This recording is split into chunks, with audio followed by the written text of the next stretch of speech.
You know, usually when you think about a software engineer, like fixing a bug, there's this expectation of just total digital control. Right, yeah.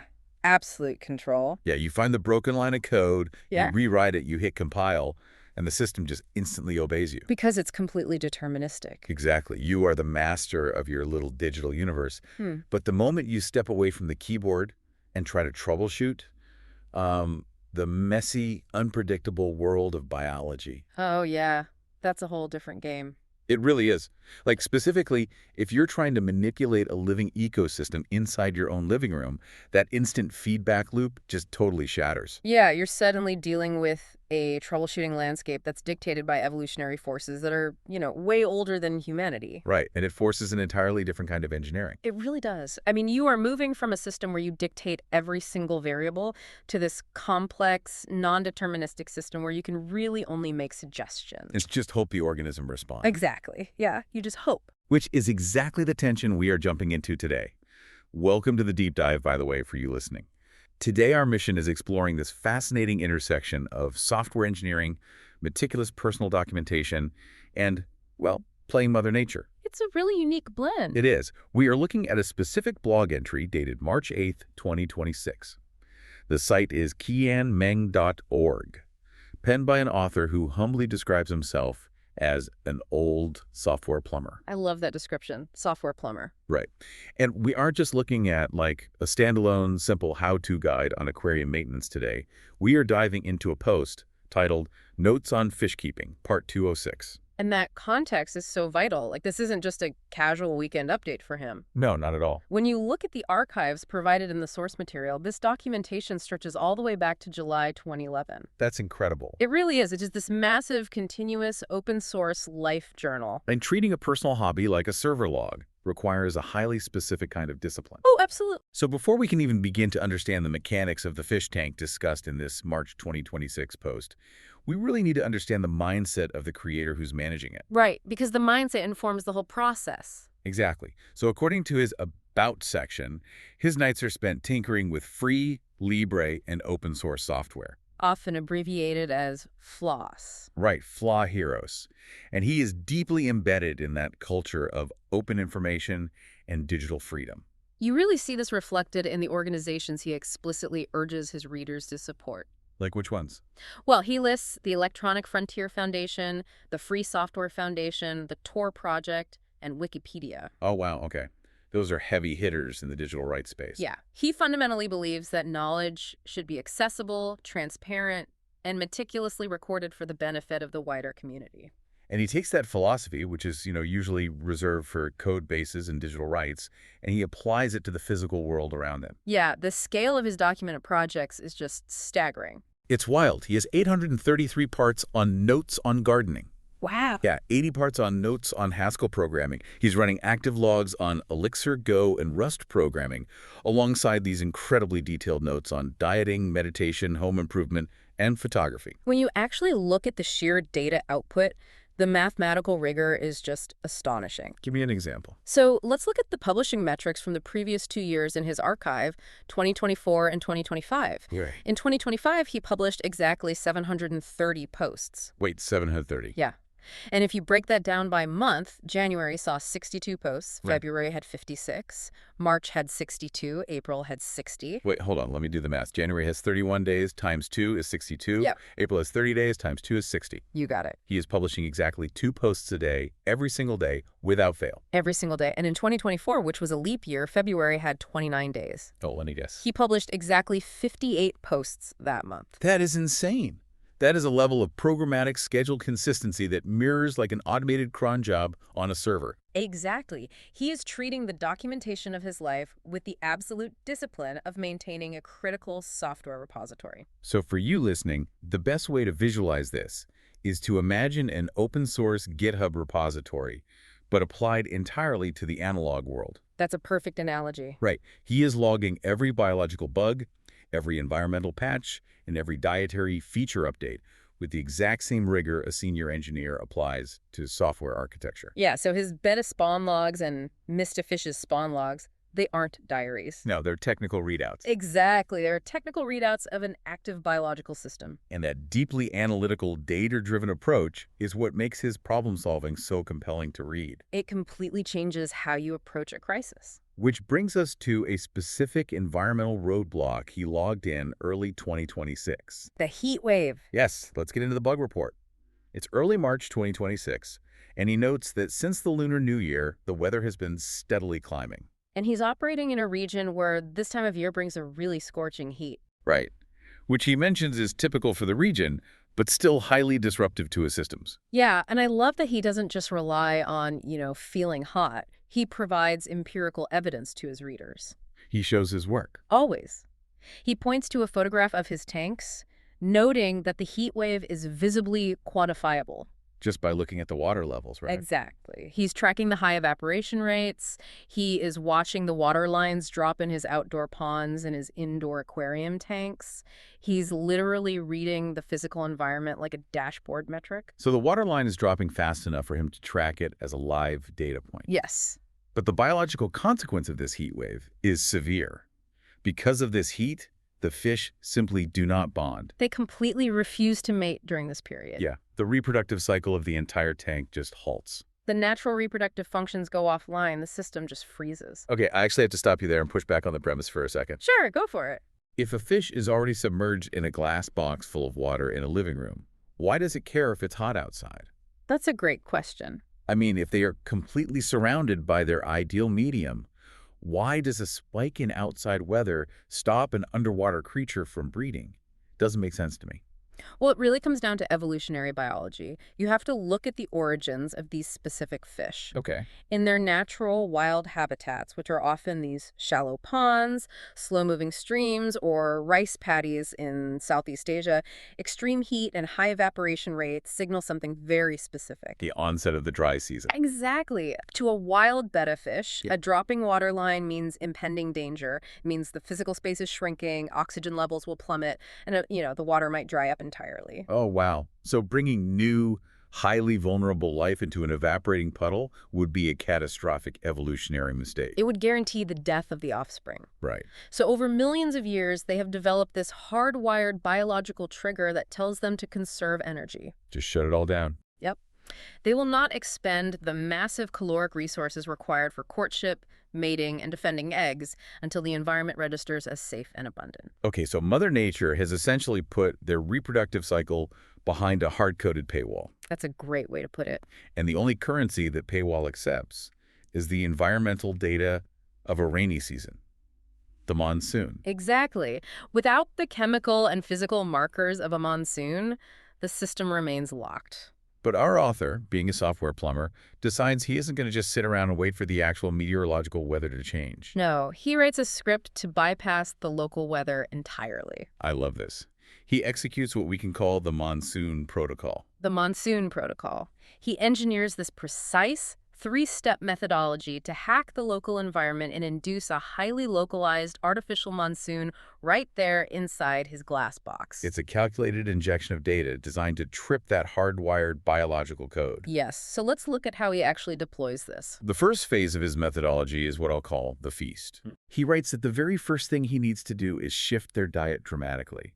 So he feeds the fish heavily, switching them from standard fare to high-protein pellets and live food. Specifically highlighting bloodworms. Right, bloodworms.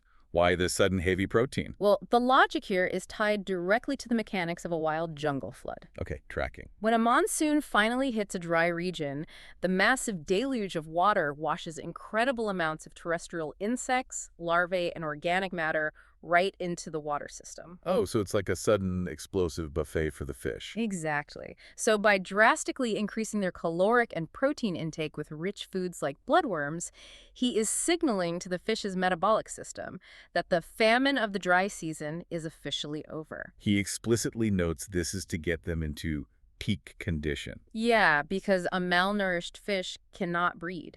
He is essentially maxing out their physical health stats, ensuring they have the energy reserves required for the grueling process of spawning and guarding a nest.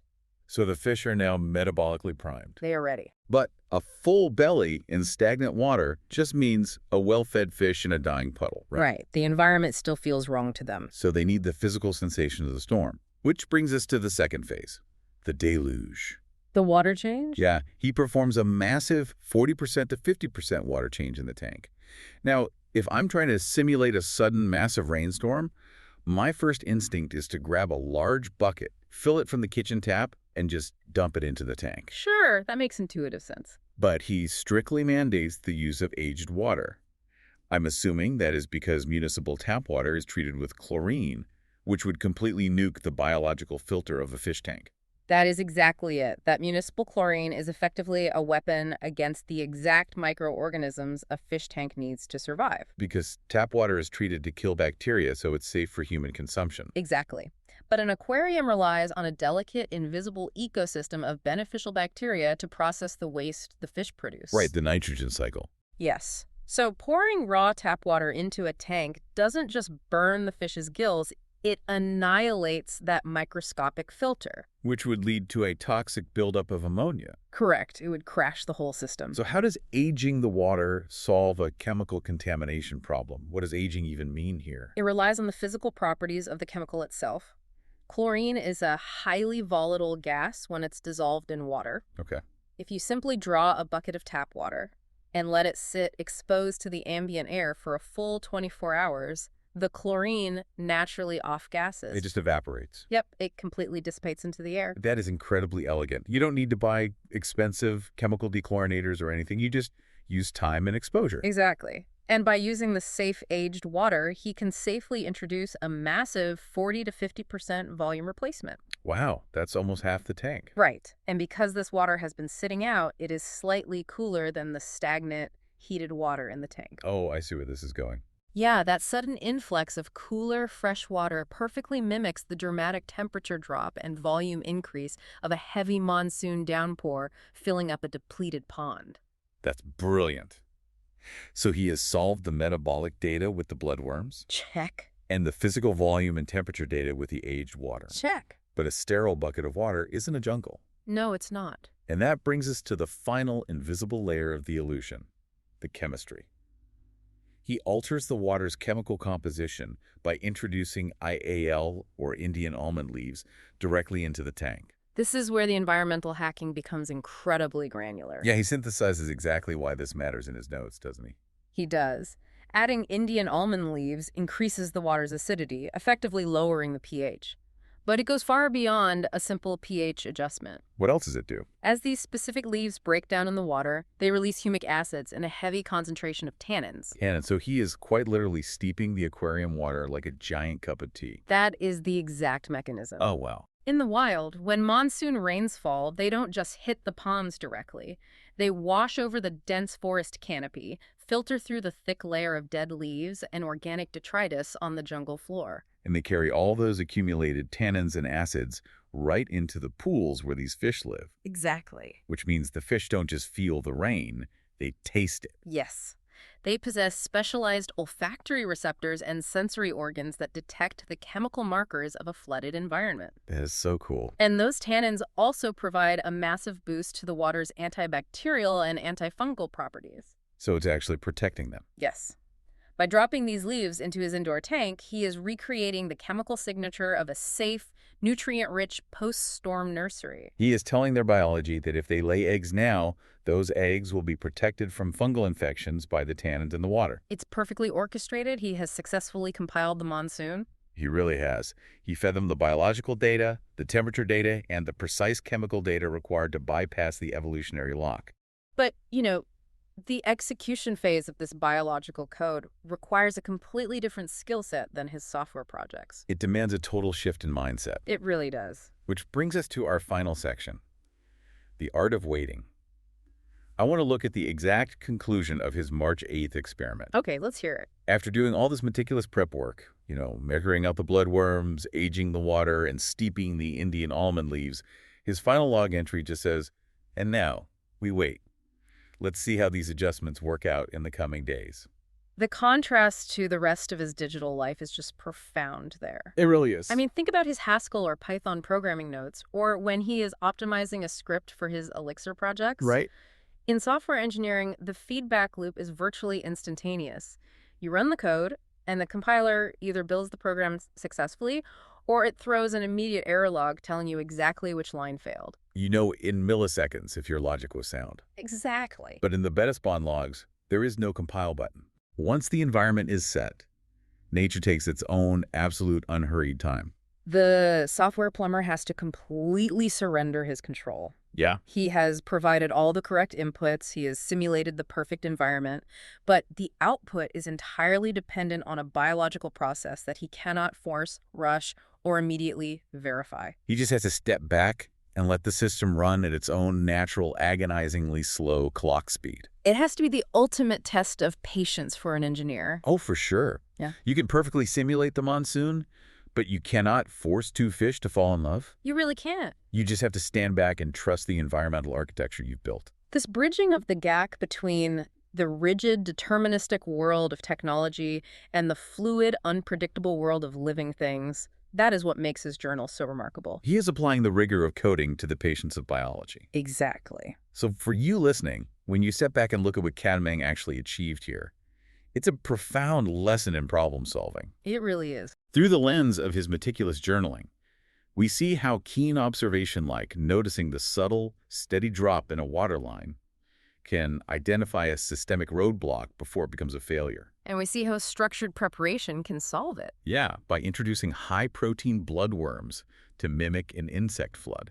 Properly aging tap water to naturally off-gas toxic chlorine. And using Indian almond leaves to chemically mirror a flooded jungle floor, he artificially recreated the grandeur of a monsoon inside a small glass box. It reminds us that we can apply structured, logical troubleshooting to the messy, unpredictable natural world around us. We don't have to just be at its mercy. Right. But more importantly, it teaches us the value of restraint.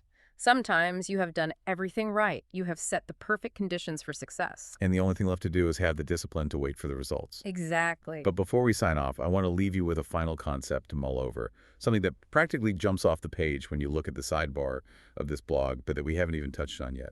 Oh, this is a striking, almost jarring juxtaposition when you consider his background. It really is. So on one side of the screen, Kadmang proudly lists himself as a dedicated financial supporter of privacy and digital freedom organizations. He backs the Electronic Frontier Foundation and the Tor Project. Right. Organizations whose entire existence is predicated on protecting our right to be anonymous. To shield our personal data from prying eyes. Exactly. And to maintain strict digital privacy against corporate and government overreach.